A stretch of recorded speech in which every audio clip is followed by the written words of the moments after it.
বুঝছেন না? দাউদ আলাইহিস সালাম কো বন্ধু এটা তো আপনার লগে কথা আছিল না, কথা আছিল কয় মাস আগে জানাইতে হইব, কথা কন আপনি যে আবার আইয়ে কইতেছেন যাই গিতাম, আমি আবার আগে কোন সময় কইলেন না আমি কোন সময় যাইতাম, আজকে আমি যামু, এটা তো কথা ছিল না।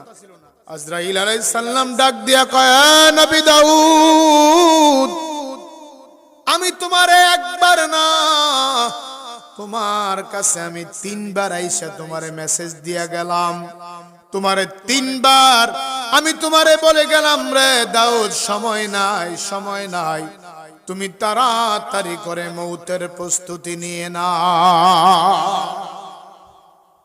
সুবহানাল্লাহ কন্যা।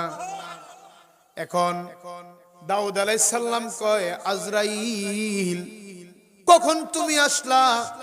ওই যে তোমার সঙ্গে বহু বছর আগে কথা হলো আর তোমারে দেখি নাই, তুমি কখন আসলা?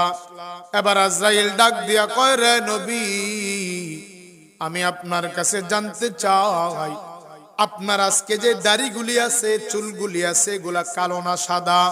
ওইগুলা তো সাদা হয়ে গেছে। আগে ছিল কি? কয় কালো। ও দাউদ, তোমার কালো দাড়ি যেদিন সাদা হওয়া শুরু হয়েছে আমি আজরাইল ওই দিন থেকে তোমারে খবর দিয়া দিলাম, জানায়া দিলাম তোমার আর দুনিয়াতে বাঁচার সময় বেশি না। নবী দাউদ আলাইহিস সালাম বড় আশ্চর্য হয়ে গেলেন। এরপরে বলে আর কখন আসছিলাম? ডাক দিয়া কই দাউদ, দাউদ রে বলো বলো বলো তোমার দাঁত এখন কয়টা আছে? আল্লাহ তো মানুষের 32টা দাঁত দেয়, অনবী কয়টা দাঁত আছে?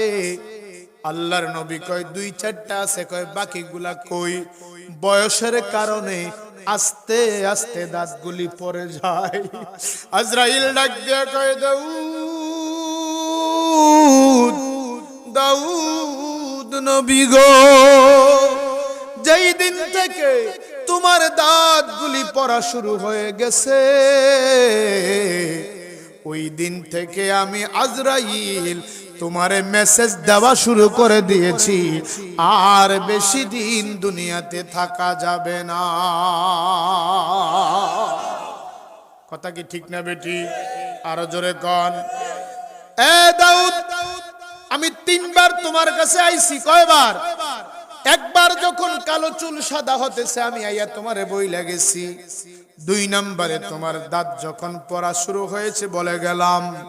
3 নম্বরে দাউদ রে তোমার শরীরের চামড়াটা এখন নরম না শক্ত?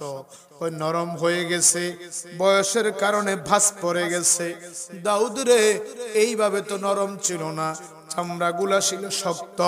ও দাউদ, যেই দিন থেকে তোমার শক্ত চামড়া নরম হতে ছিল ওই দিন আইসা আমি তোমারে মেসেজ দিয়া গেলাম, এ নবী আর বেশি দিন সময় না।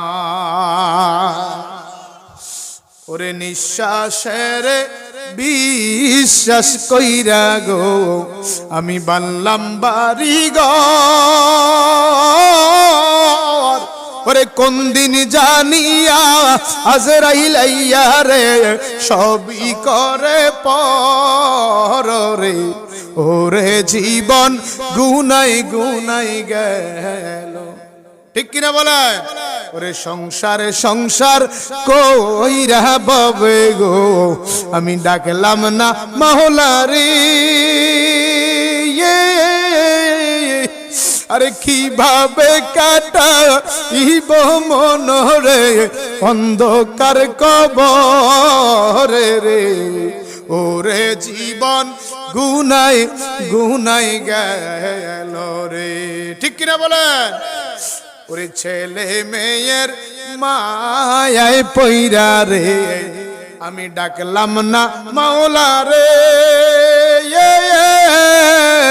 ওরে কিভাবে কাটাইব মনরে অন্ধকার কবরে রে, ওরে জীবন গুনাই গুনাই গে। ঠিক কিনা বলেন? ওরে পড়বি পড়বি বলে যুবক রে, ও তুই নামাজটা পড়লি না, আজরাইল আসি রে, সময় তো পাবি না রে, ওরে জীবন গুনায় গুনায় গা, ওরে বাড়ির পাশে পুকুর পারে গো, ও তুই বানবি বাসার ঘর, বাইও নাই মুরবা আন্দব নাইও রে, কে লইবে খবর রে, ওরে জীবন গুনায় গুনায় গা। মুসা আলাইহিস সালামের পাথরের কথাটা মনে আসেনি? আল্লাহর নবী মুসা আলাইহিস সালাম দেখতেছে পাহাড় থেকে কিছু পাথর গড়িয়ে গড়িয়ে পড়তেছে, আর মানুষের মতো গুনগুন গুনগুন করে কান্দে। কেউ আব্বা কই জানো আইবিন নিও, আসলে আইবিন নি, মাপলাটা দিয়ে দেন না, যদি না আইন আবার আইবো আইবো আইবো আইবো। মারহাবা কোন একটু দুরূদ শরীফ পড়েন, আল্লাহ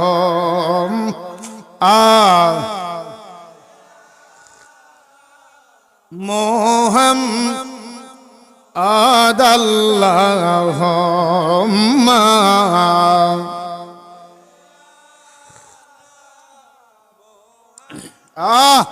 ওয়া আলা আলিহি।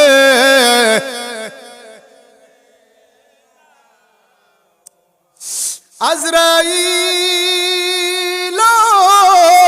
আছে সামনে দাঁড়ায়া, কখন জানি প্রাণটা নিবে কারিয়া, আল্লাহুম্মা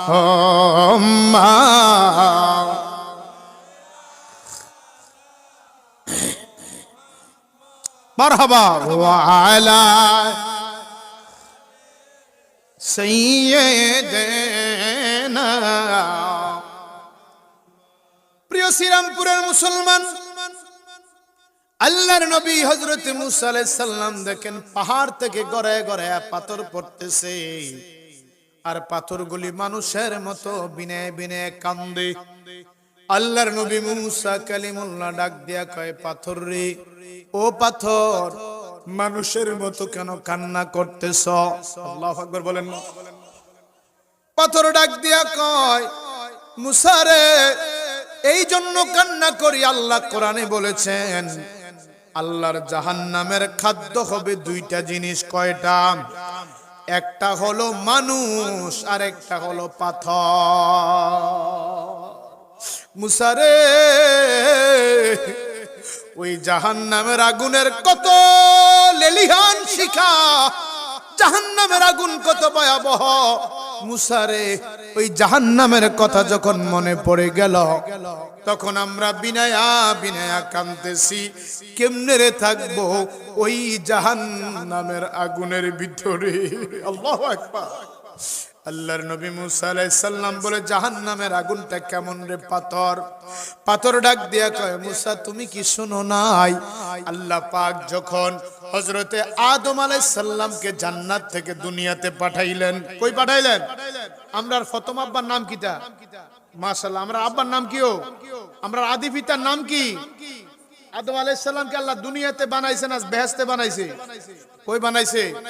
বেহেশতে ছিল আদম আলাইহিস সালাম। ওই যে একটা ঘটনা আল্লাহ বলেছে, ওয়ালা তাকরাবা হাযিহিস শাজারা, সব জায়গায় যাইতে পারবা, এই গাছের কাছে যাওয়া যাবে। আল্লাহ নবী আদম আলাইহিস সালাম দুনিয়াতে আসলেন, 350 বছর কান্না করেছেন আল্লাহর কাছে। কার কাছে? কয়দিন? কয়দিন? কথা অমান্য করছে কয়টা? একটা। আল্লাহ কইছে এখানে যাইও না, এখানে শুধু যাওয়ার কারণে কানছে কয় বছর। আর আমার আমনের হুব্বা আসেনি, কথা কন না। দৈনিক কত হুকুমের অমান্য হচ্ছে। আল্লাহ কয় ডাইনে যাইতাম, আমি যাই বাই। আল্লাহ কয় সুদ খাইও না, আমি এটারে সাপ দিয়ে ধরি। কথা কয় না। আসেনি আপনার এলাকা? নাই এডি? হ্যাঁ আছে আছে। আর কি তো গন লাখে কত? হ্যাঁ আই হাই হাই হাই সুদের সর্বনিম্ন গুনাহটা হইল নিজের মায়ের লগে জিনা করা। কার লগে করা? তা আমি যদি আপনাকে ইমাম সাহেবরে এখন যাইতে মনে করেন যে আমি 2 লাখ টাকা দিয়ে গেলাম, কয় লাখ? আবার সাইজ আমার গাড়ির টিয়াটুয়া নাই গেলাম, কইলাম আর কি দিয়া যদি কই হুজুর আপনি আগামী জুমার মসজিদে ঘোষণা দিবেন কেউ যদি নিজের মাল লগে জিনা করে, আমরার শ্রীরামপুরের প্রধান বক্তায় 2 লাখ টাকা দিয়ে গেছে, আচ্ছা কোন তো টেয়াটা 1 মাস থাকলে কেউ দরিন্য আসেনি? কেউ কইবনি দে আমার দেন 2 লাখ আমি আমার মায়ের লগে জিনা করে আসেনি কেউ? তাহলে আমার আল্লাহর নবী বলতেছেন সুদের সর্বনিম্ন গুনাহ হইল নিজের মায়ের লগে জিনা করা। একটু জোরে বলেন না নাউজুবিল্লাহ। এটা খাওন যাইবনি? যাইবনি? খাইয়েন বেশি বেশি করে নাকি খাওন যাইব? আল্লাহর নবী যখন দুনিয়াতে আসলেন, আদম আলাইহিস সালাম ডাক দিয়া কয় আল্লাহ আমি দুনিয়াতে খাবার রান্না করে খেতে হবে, আমি মানুষ কাঁচা খাইতে পারবো না। আল্লাহ আমি রান্নার জন্য আমার একটু আগুন দিয়া দাও। সুবহানাল্লাহ কোন। আল্লাহ ডেকে বলে জিবরাইল জাহান্নামে যাও, একটু আগুন নিয়ে আমার আদমকে দাও, দুনিয়াতে রান্না বাড়া করবে। জিবরাইল আলাইহিস সালাম জাহান্নাম থেকে একটু আগুন নিয়ে আসলেন, আল্লাহর নবী আদমকে দিলেন। আদম আলাইহিস সালাম নিজে মাটির পাতিলা বানাইলেন, পাতিলা বানাইয়া উনি কিছু খাবার এই পাতিলার মধ্যে দিয়া যখন একটা গর্ত করে আগুন লাগাইলেন, আগুনটা দিতে দেরি হয়, আগুনের এত তাপ সাথে সাথে পাতিলা